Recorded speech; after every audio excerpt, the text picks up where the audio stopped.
Good evening, everyone. I have to apologize. We are starting on Swiss time. It's 6 o'clock. We'll get this whole lecture immediately started. I'm Max Holland. I'm the Marina Kellen French Director of the Metropolitan Museum, and I'm delighted to see you here tonight to the second lecture in our three-part series that we call Designing Tomorrow's Met. And tonight we're going to feature Nader Tehrani. This lecture series is supported on the one hand by the Directors Fund, but it's also the idea of this lecture series is to connect the Met's audiences with what's happening here at the Met, and especially what's happening when we work with three of the most acclaimed architects of today, when we want to work with them of re-envisioning a core part of the Met's galleries. And re-envisioning them means not only conceptually thinking about how to change that space, but also how to change also the relationship between our audiences and these galleries and these objects. The Met has gone through different iterations for sure in regard to how it grew as an institution and how our galleries look like, how they correspond with the visitors, how we want to best display our objects, what narratives we can tell through that, and how we want to kind of further advance that. Architecture here at the Met has been changing ever since 1880, ever since we've been here on our Central Park location. So over the next couple of years, the Met will change a number of core areas of our gallery display. And we're working together with three outstanding architects to do that. The modern and contemporary wing will be completely renewed and will build a new one. We are also completely redoing our, what we call the Rockefeller wing, our galleries for the arts of Africa, Oceania, and the Americas. And that's going to be the focus of our talk here tonight. We are also redoing our galleries for ancient Near Eastern and also Cypriotic art. So last month, if you were here, you heard Frida Escobedo speak about her ideas and some first conceptual vision about her architecture for the new modern and contemporary wing at the Met. Next month, I think it's on December 6th or so, you will hear Kulapat Yantasast of Y Architecture speak about the Michael C. Rockefeller wing. And tonight we are very excited to have here Nader Tehrani, the principal designer of the Boston-based architectural firm NADAAA, who we are proud to have as our architect for the complete reconceptualization and renovation of the Met's galleries for ancient Near Eastern and Cypriotic art. It's an area where we have done an enormous amount of new research, where we want to make sure that we can share that with our audiences, where our collection will benefit from a rethinking, a reconceptualization, a recontextualization of these works, where we want to make sure that not only our architecture, but also our installation are of its time. These galleries have not been touched, especially in that kind of speaks for the ancient Near Eastern galleries since the early 80s. And it basically means now kind of readdressing them, reconfiguring them at a time where there have been also so many changes, so many new understandings of these areas. It also means connecting these galleries with other areas of our collection in the museum, other narratives that we put forward in the area of our Asian galleries, Islamic galleries, 19th century European art galleries, and so on.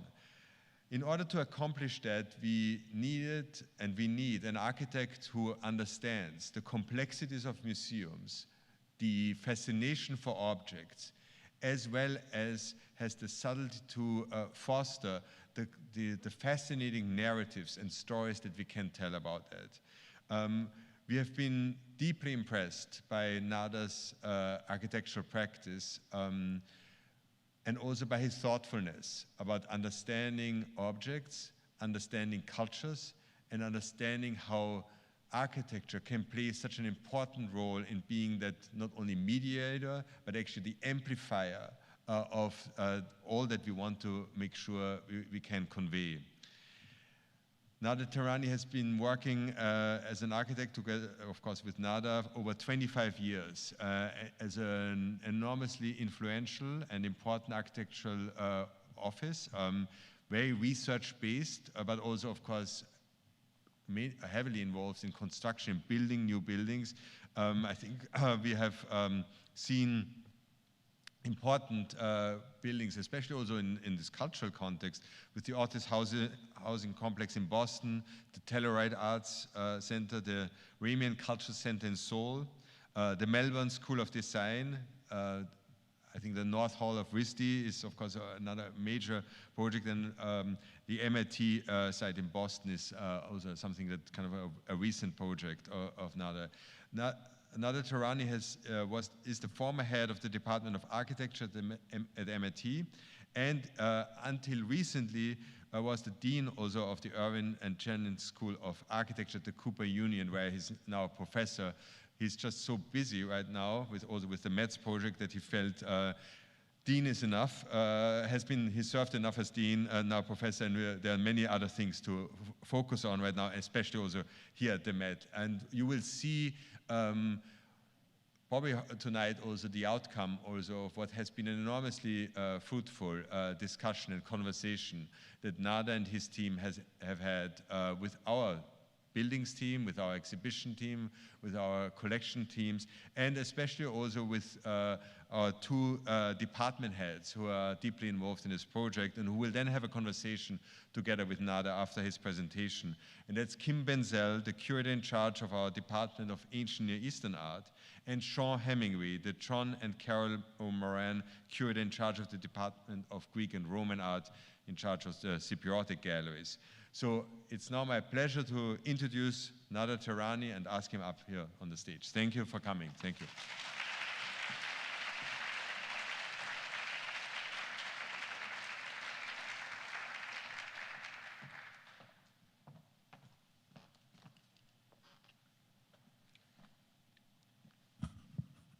Thank you, Max, for your gracious introduction. Yes, and thank you for forwarding the slide on. Tonight's presentation represents an important transition in this project. Having moved through the conceptual design phases as well as the schematic design, it brings together some of the core ideas that we presented during the interview, as well as ideas on which we've been collaborating on as a team together with the Met. A brief introduction for those who don't know us. NADAAA is located in Boston, but much of our practice revolves in projects around the world. A very horizontally formatted space that encourages dialogue, pin-ups, and a good bit of criticism and friction as we figure out what it is that we're actually doing. A lot of versioning goes on in this office. But a major part of our project has, our office has also been dedicated to the problem of fabrication in contemporary culture. Having been educated at a moment in time of abstraction, the question of materiality was left aside.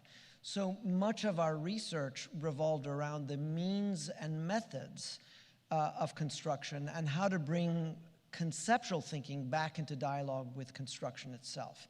Here you can see the mock-ups that were developed in preparation for the DC house, which have to do with a very simple plywood technology. In this instance, you can witness the full-scale mock-up that we fabricated for the Daniels faculty in Toronto to prove to them not only that it's buildable, but that it's $1 million cheaper than they claimed that it was. And in turn, some of the more speculative work that we've done with rebar fabrication as a way of not merely embedding it in concrete, but rather testing out its structural properties in the context of the Tanderrum Bridge in Australia. Within the context of this project, trying to understand the problem of telling history and the re-scripting of the narrative of ancient cultures my mind went back to my graduate studies, inspecting the work of Fernand Braudel on the Mediterranean. And what I was struck by in his words was the notion that history is not only told by the victors, by kings and queens, but rather that there are cycles that one has to inspect more closely, the daily as well as the longue durée, to extract out of them mentalities that have to do with the ways in which trade, the extraction of resources, and the daily rituals of life produce hybrids that are not discernible within the context of the canons. And this project seemed ripe for such an attitude. At the same time, maybe it didn't hurt that we were so invested in the culture of masonry, of terracotta, of clay, of brick, connecting the Seljuk period on the one end to Leverance, and from Dieste to the Safavids. There was much that we were invested in making conceptual leaps between the ancient and the contemporary. But to start off the actual study of this building, we also realized that the Met isn't a building. In fact, it's many buildings put together almost as a piece of urbanism. Here I cite Diocletian's palace, and the way that over centuries it dissolved into a piece of urbanism. Indeed, we must look at the Met as a piece of urbanism, even though a part of it was not connecting to the other. Indeed, the Great Hall displayed a huge schism between these galleries because of a 4 or 5 foot schism, and we needed a ramp to bring them all back together. But importantly, that also gave us the opportunity to connect to the south, to the galleries for the art of Arab lands, Turkey, Iran, Central Asia, and later South Asia, and of course to the west, where the Rodin corridor, what is officially part of the 19th and early 20th century European paintings and sculpture, are located. Importantly, this is also occurring as a beltway around the space of the vault, above the Mary and Michael Jaharis Gallery, part of the Greek and Roman art galleries.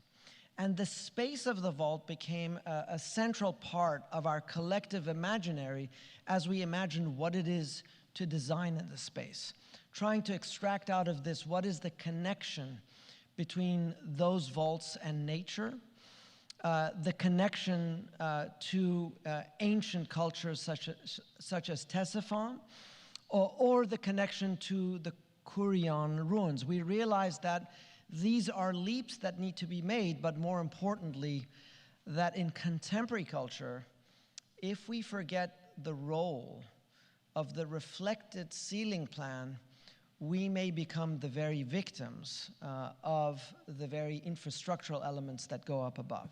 So in part, the kind of urbanistic connections we make about bringing all of the pieces together also are brought together under the umbrella of a reflected ceiling plan, with the aim of opening up the plan and the insertion of massive beams, as it were, along the thresholds from east to west to allow for the visual connection all the way down from north to south. This diptych then shows the way in which both galleries, in relationship to the Great Hall, may serve to open a threshold going up the stairs as well as a ramp, pirouetting 180 degrees around to look back into the Great Hall without any obstacles. So the idea of opening is a central part of this. The section then through the Cypriot galleries is marked by an idea about extending the vaults of the Great Hall into the compressed area of the ramp and the 4 stages of the chronologies that they wish to depict. This is Gallery 400, a shared space connecting the ancient Near East and Cypriot cultures.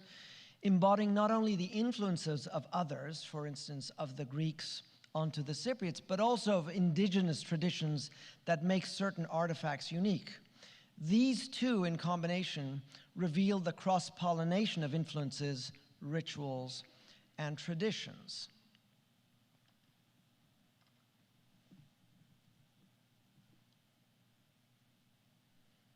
We bypass the limestone priest in the introductory space.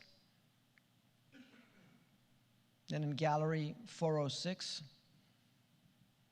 the areas of metallurgy. As we approach Golgoy,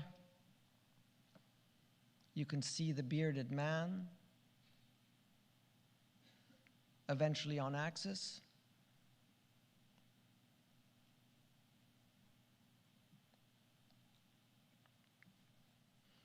We back into the sarcophagi that create a small room as a transition, and finally ending in gallery 175 to the south, adjacent to the Rodin corridor.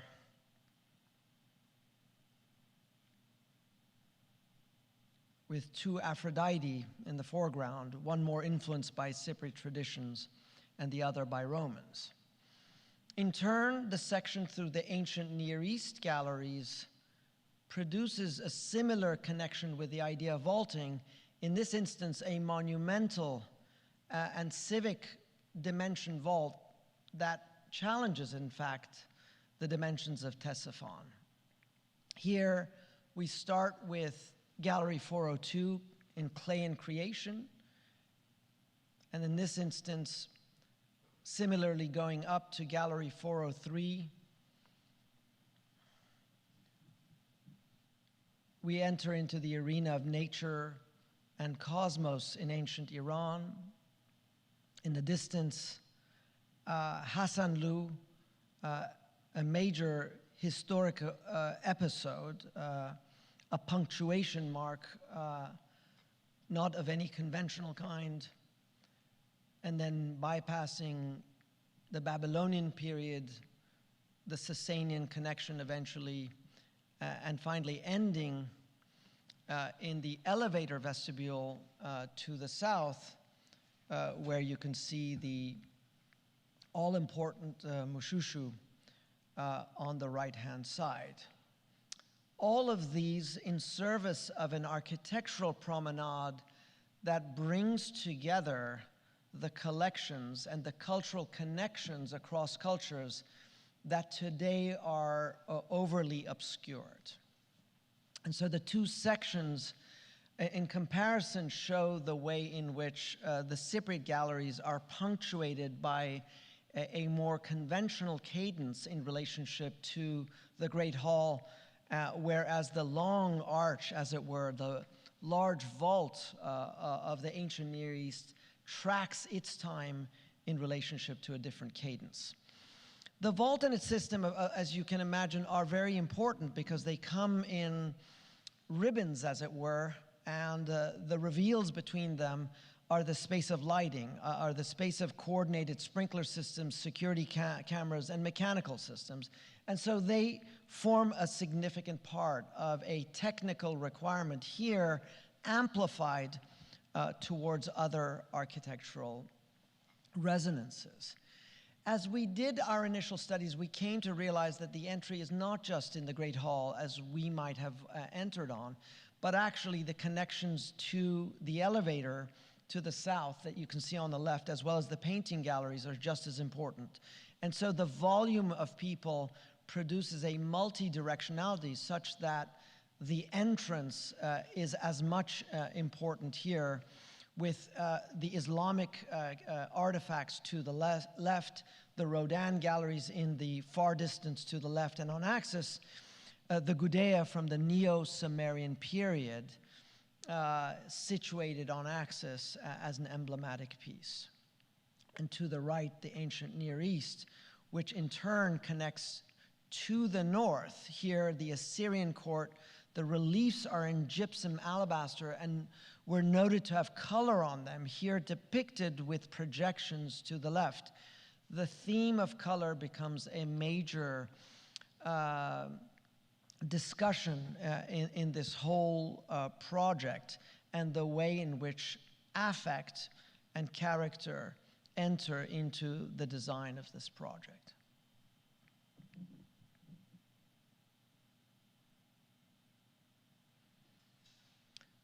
Now, equally importantly, if anything was all important, it was the necessity of an ADA ramp.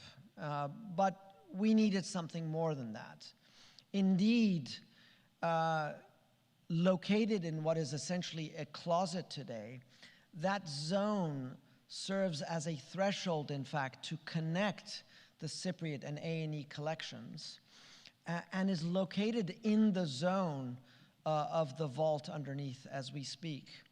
And so the space is an important one because it participates in the vaulted spaces of the museum at large. Here you also get a peek into the gypsum tablets of the Assyrian court on the right-hand side, and on access a funerary stele of the Cypriot collection. The ramp leads in both directions to the Cypriot wing on access this way, and behind you to the A&E wing to the east.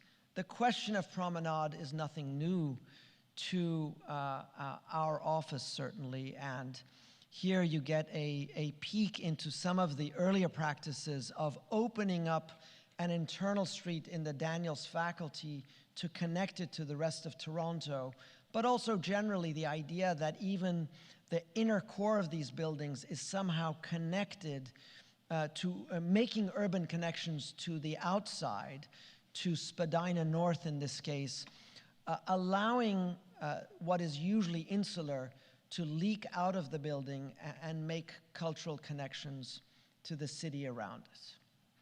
So here then I'll transition to the status of the artifact itself and its relationship to the human body. You're looking at an image of Chipperfield in Berlin here, and the all-important relationship he makes with the body as figure, the body in relationship to the torso, the body as portrait, and how the immediate connection that one makes to the environment around us.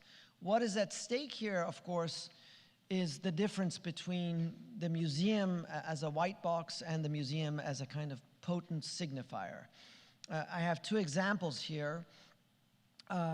Tom Pfeiffer's extraordinary North Carolina Museum of Art, and on the right, Machado Silvetti's renovation of the Getty Villa, whose original structure was modeled after a villa in Herculanum, built, by the way, at a different scale entirely, so archaeologically incorrect, if you wish. But in the context of their renovation, reconstructed from an archaeological standpoint also, albeit with interpretive leaps, but always pointing to the question of character, affect, color, materiality, and the immersive space of the museum. And this required a deeper research into Roman art, their construction practices, their tile patterns, colors, the crafting of stucco, and many, many other things that needed to be unearthed as part of that project. So that is one model in which we've looked at, but we've looked at other models, for instance. In Moneo's museum in Mérida, all he was asked to do was to build a shelter over the existing archaeological ruins. His idea was to bring all of the Roman artifacts of the region, actually, into the space, sparse as it may seem, as an opportunity to architecturalize a Roman museum.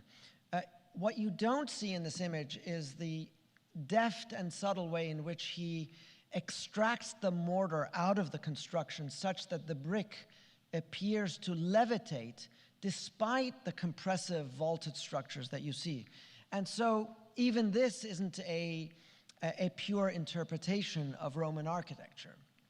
Obviously, John Soane's house and the immersive environment of a collection very eclectic as it is, recalling the chaos of the narrative of a cabinet of curiosities, and the ways in which collections can actually tell a story, how they beckon you to read into them, but also to make connections across time, across space, and across cultures.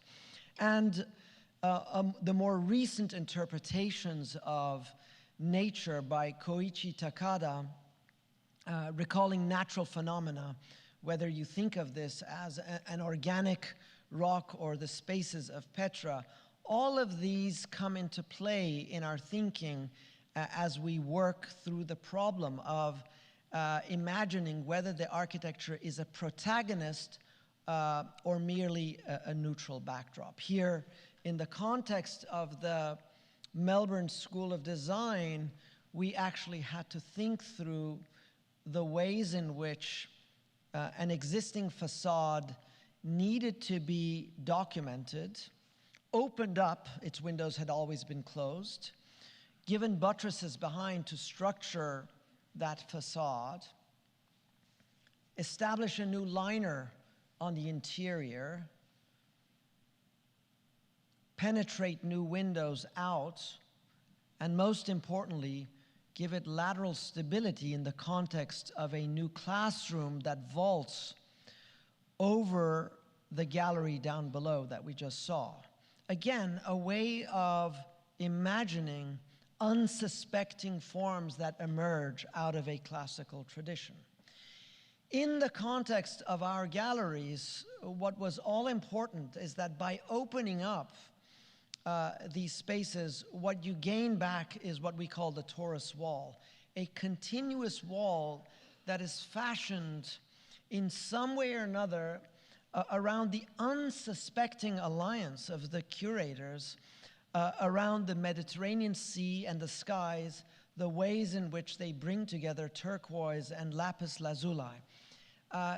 These are not really scripted discussions. They came out of happenstance and sometimes great torture, but we all weathered them well and made semantic connections that we had not anticipated or designed for in the early instances.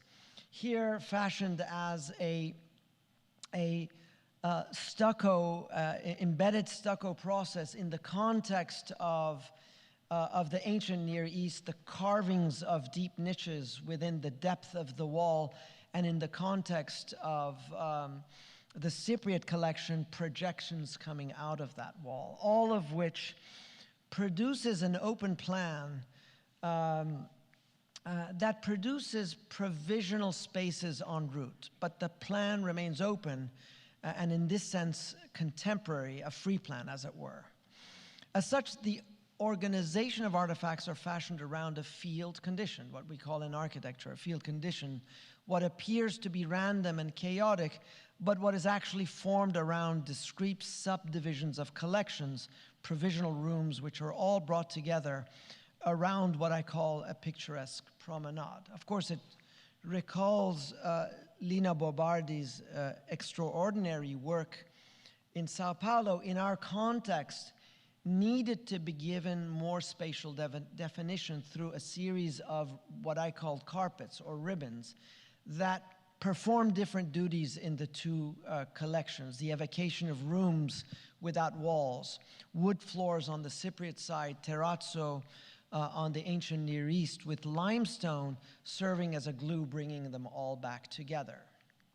The kind of immersive environment of materiality has been a central part of our journey over the past 20, 30 years, connecting installations that we've collaborated on, in this case with Adam Silverman, with some of the masonry work that we've done at a much larger scale, some of the light form concrete work that we've done in the compressive catenary installation in Boston in relationship to the Villa Varoise in southern France, and some of the molded plywood work that we've done for the Materiality, Immateriality installation at the Gund Hall in combination with the molded terracotta of Adam's library, and certainly also the folded stainless steel our first project, Fabrications at MoMA, in the context of the recently completed MIT building with the folded bronzed aluminum panels.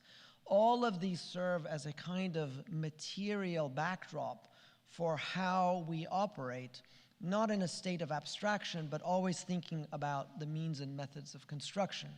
In the context of these galleries, of course, the presence of limestone, the beaches of the Mediterranean were an extraordinary presence.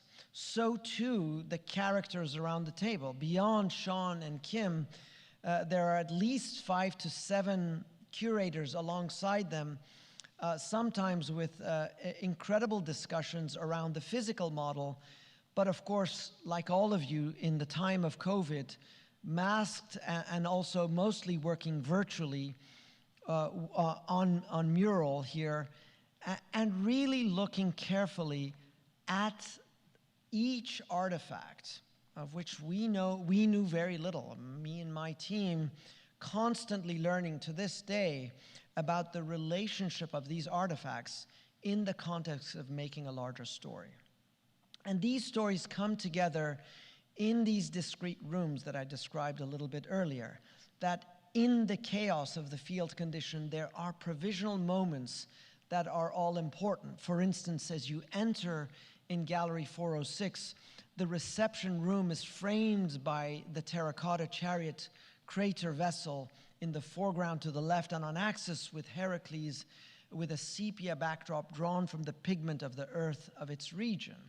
As you turn left, and much of what I'm reading now has to do with the narratives that I draw from the curators themselves.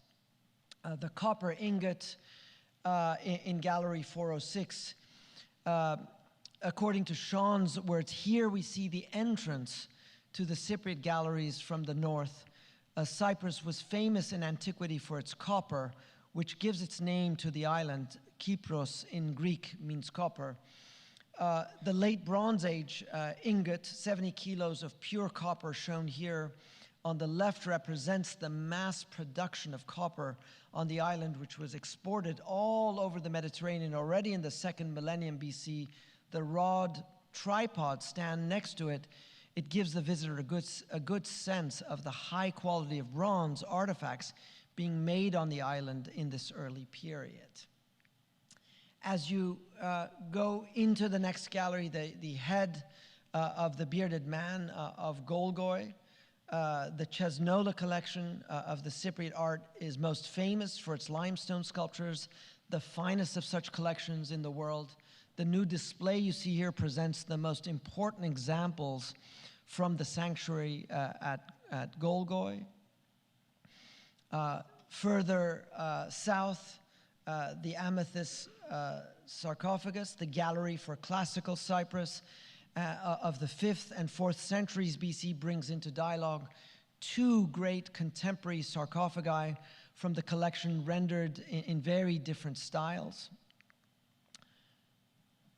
And then to the southern end, Aphrodite in marble of the 1st or 2nd centuries. Looking back north now, in this gallery we explore legacies and connections between Cyprus and the wider Mediterranean. A particular focus are the Phoenicians, who originated in Lebanon and settled on Cyprus and throughout the Mediterranean, represented here by 2 anthropoid sarcophagi from the Chesnola collection, again, displayed vertically to dramatically emphasize their human aspects, which draw from Levantine, Cypriot, and Greek sources. So also the manner in which some of these things are presented is central to defamiliarizing them and giving them more presence in the beholder, in the eye of the beholder. Here, obviously, another field condition of Sana, where you see the collapse of history in one view. Back to 176, the room in the south that sort of mediates between these 2 axes as a virtual cabinet of curiosity. To the left, you can see the Cypriot galleries, and to the right, the ancient Near East. Museums would not exist without objects, and collecting is foundational to museums, but also as a part of a longer tradition. Why are these objects in a museum, and how did they get here? Collecting stories are a way to activate discussion and to contextualize ancient objects within contemporary discourse, exploring how objects are transformed when they enter the museum space, as well as their roles in shaping and constructing knowledge. So the curators have a deep sense of also a responsibility they have in how they tell that story. A very few surviving examples offer a glimpse of what was once an enormous industry and international trade in textiles. The collection at the Met includes relatively well-preserved wool and silk pieces that show some of the patterns and designs used in the Sasanian textiles, like that seen here, as well as extremely rare surviving fragments of Sasanian carpets from excavations and Shahir-Kumers in Iran. And we hope that in the new galleries that we're able to evoke some of the lost richness and color these remains represent. And you can see here the mushushu to the right, the red silk carpet in the near distance, fashioned petrified in stone, of course.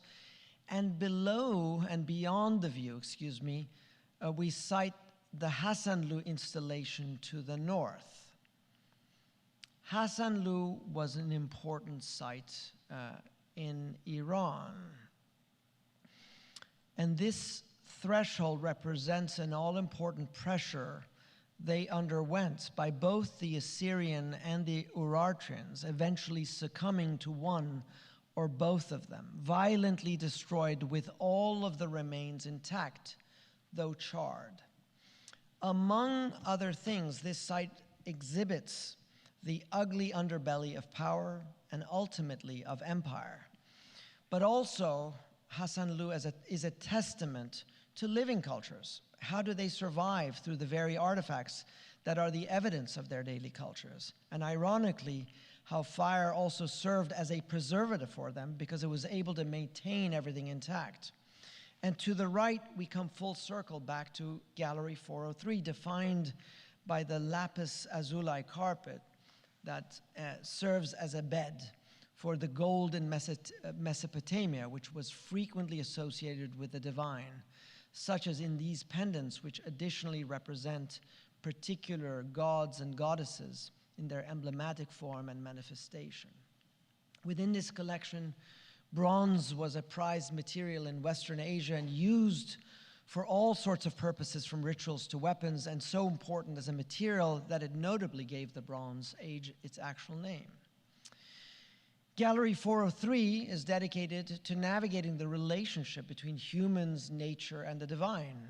From this emerges narratives that are at once of this world, but also of others imagined, and thus much of the collection encourages us to navigate between these worlds. You can see here the gold bases as a base for the divine, and the copper. But essentially, all of this brings us back to clay.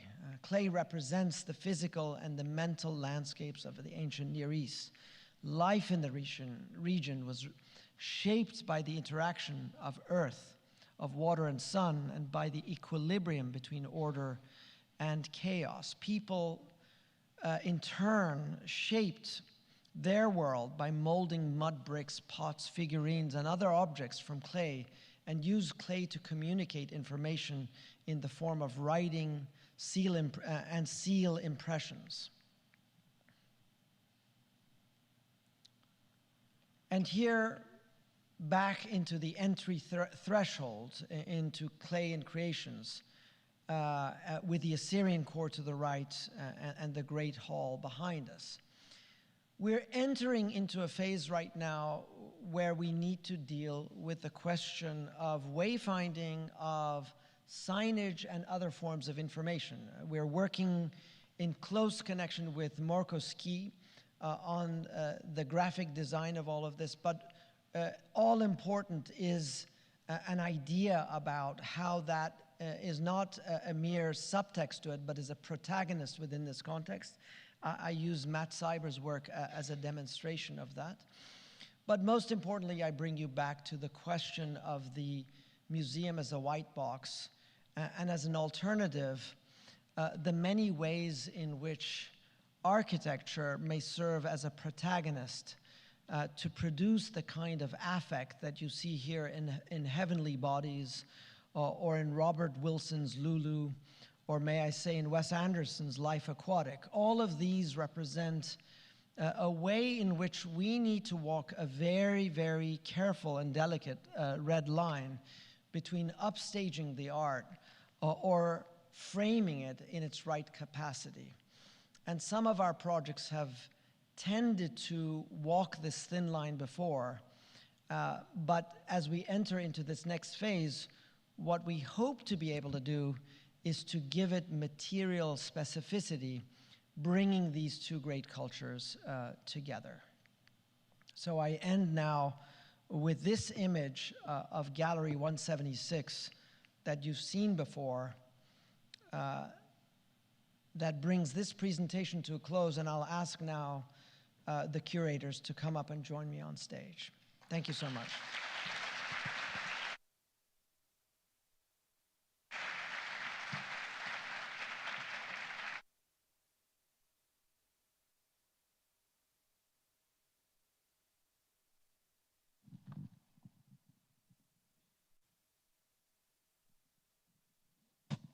Hello, testing. Hi there, good evening. Nader, thank you so much. Yes, agreed, once again, for a wonderful walk through the project. I'm Kim Benzel. I'm joined by Sean Hemingway, and we have 15 minutes for conversation, and we have prepared some questions. I'll start. For you, Nader. So I'm going to sort of start where you ended, and that is this idea of the material aspects of the project, the boldness of color, the materiality, its relevance to the narratives that we're presenting. You ended your presentation on this note of the white cube, right? And for our department, for Ancient Near East, the impetus to forefront the colors and the materials of the ancient Near East, of ancient West Asia, represents an intentional rejection of the white cube, of the beige, brown, gray, black museum spaces, of the neutral museum. And because that denial of color, that purported neutrality, has so often been a tool of colonialism, of cultural erasure, when in fact the materials and the material technologies, from everything from the acquisition of them to the use of them in ritual and conceptual contexts, the essential role in their role in Mesopotamian aesthetics, these are central to almost all aspects of daily life in antiquity. So this is one of the many things at stake for us. So the question to you is, can you please talk a little bit more about the relevance of the colors and especially the materials in this project to you, to your practice, to contemporary architecture? Is the project an incubator in any way for new architectural processes? And here I'm thinking of the lapis carpet, Hasanlu, the dish, the vessel. And what does this project mean for museum typologies and the practice of architecture? And I can repeat any of those portions if you want. I just threw it all at you. No. But you're good at that. I do it every day. Look, this gets to the core of the questions. And just before I answer it seriously, let me just remind you that you're wearing all black and so am I. Yep.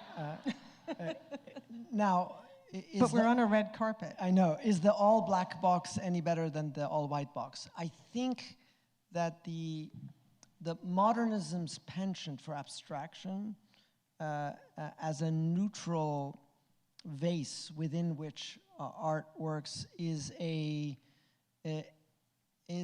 deeply ideological condition that we've inherited. And in the name of restraint, and in the name of deference, you will see many museums not try to upstage the art. But, as you well put it, there are various discussions that we've had that I think we should put on the table here. First is, how do you, as an audience, as people that go to museums, actually understand what are connections between one artifact and another? And if you don't build that context, the physical context, the geographic context, the cultural one, how are you to know what these were? Most of the things within your collections were not conceived of as art.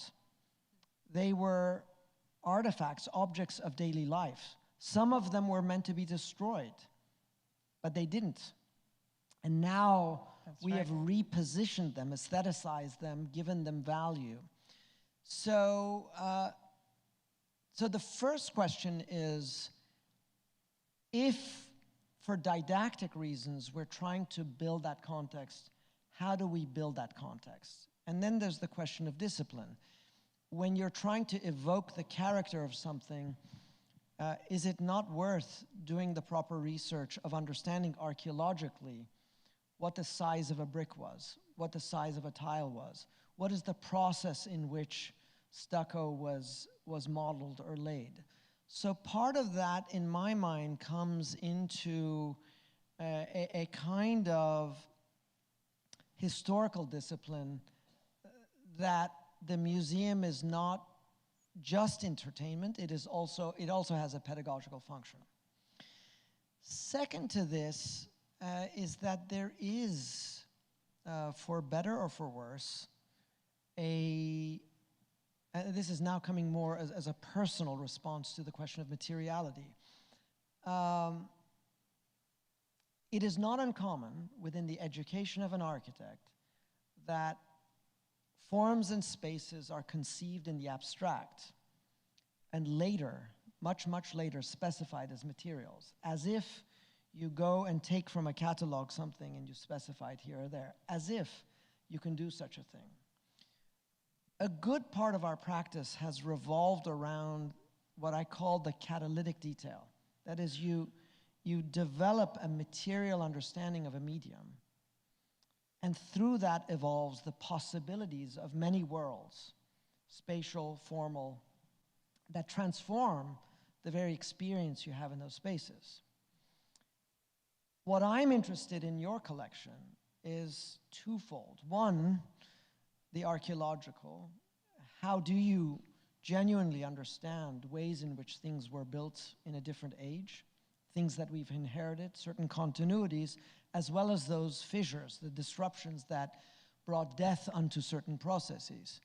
But also knowing quite well that what we're doing is staging an enterprise here. It is an artificial enterprise. Putting them in a museum is not where they belong. What creative latitude do we give ourselves in projecting a new reality that produces the affect of that atmosphere without claiming to actually produce the conditions of that context? This, to me, remains a very troubled and problematic equation, but it is the one that I think we are taking on and we should take on, given your mission.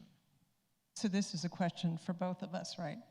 In a way it is, because, well, we've been through this in meetings together.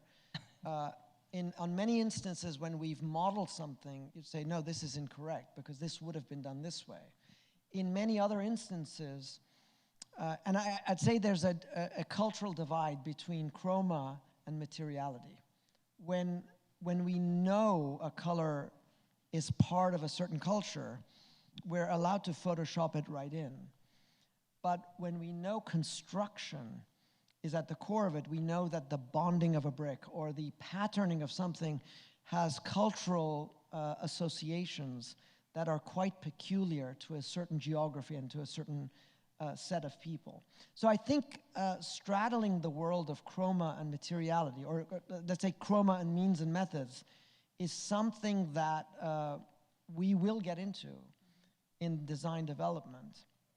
But it's not just a project development issue, it's a conceptual debate that we need to jump over together. Sean, do you want to maybe tackle the answer first? Well, Response? sure. I think what as you say, it's a critical thing to think about, and I think you presented today some really powerful ideas, and I really like the direction that we're heading in, because it gives this notion of stenography and being able to really enhance a visitor's ability to understand an object from antiquity by these visual cues that can be so powerful in the galleries. And traditionally at the Met we have really given precedence to the object itself. But there is a place for the stenography, and I think, and we see it in this installation. I think it's important and valuable and additive, but it can't upstage the objects. But there's real value to creating a space that is a destination in addition to the importance of the objects. I should also mention to the audience that the theme of scenography was not necessarily something that we brought to this discussion. It was part of the mission of the RFQ, as it were. That all of the firms involved were engaged in a discussion about what is the context in which art is being presented.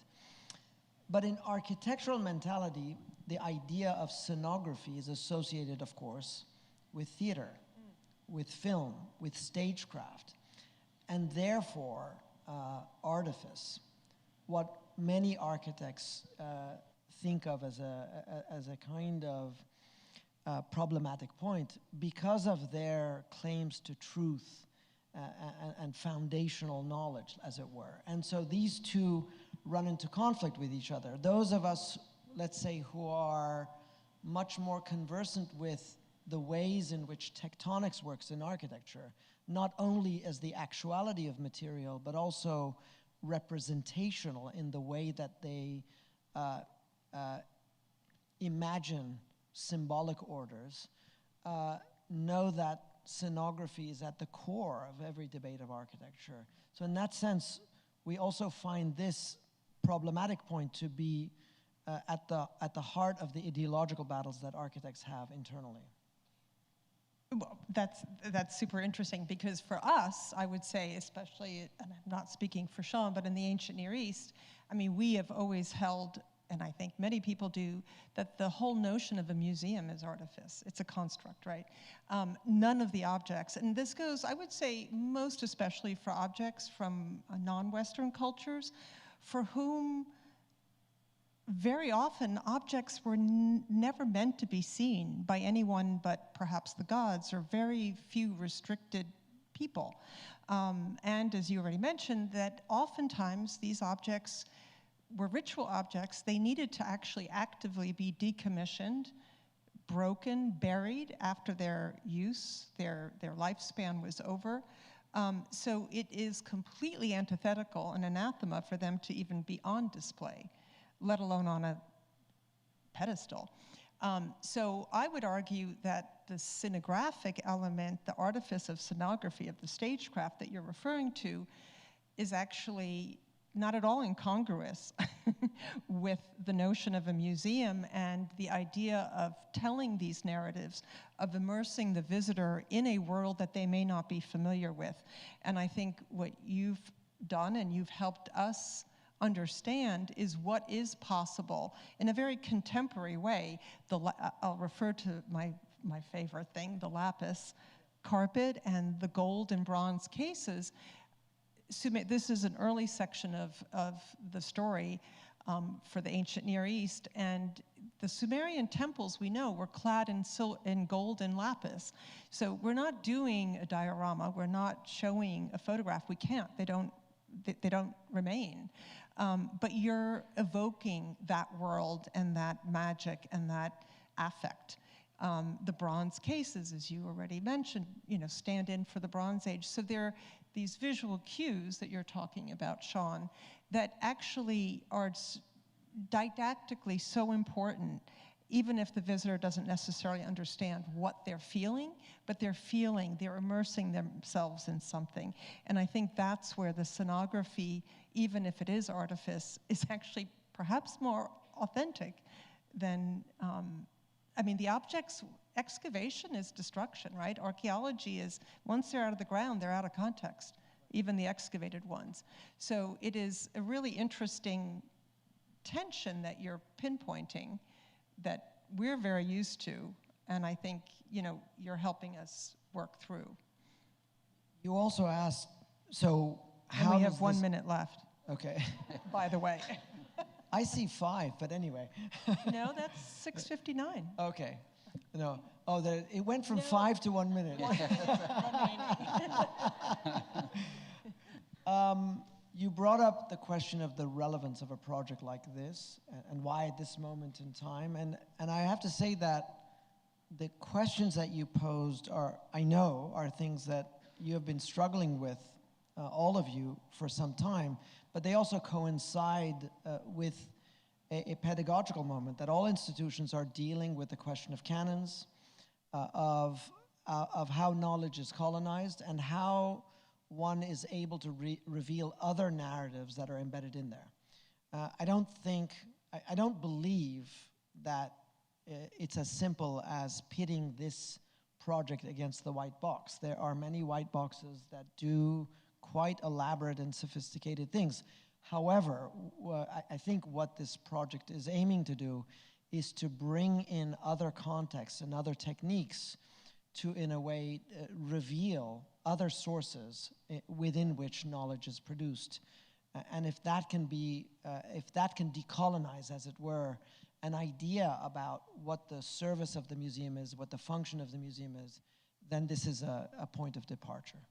A great way to end. And Nader, just personally and on behalf of our department, and I'll let Sean say his piece, thank you so much. You and your team have done an extraordinarily sensitive, thoughtful, and brilliant job thus far, and we're excited for the next phase. And Sean, would you like to? I would just add, Kim, yes, Nader, it's been a great collaboration. It's been a lot of work, but it's very exciting, and it's great to see. I think your presentation really has given everyone here a nice sense of where we are and where we're going, and we're very excited about it. So thank you.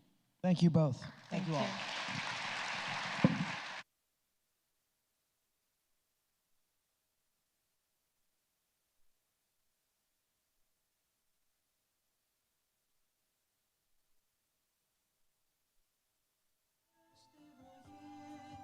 Berbatu sama-sama beri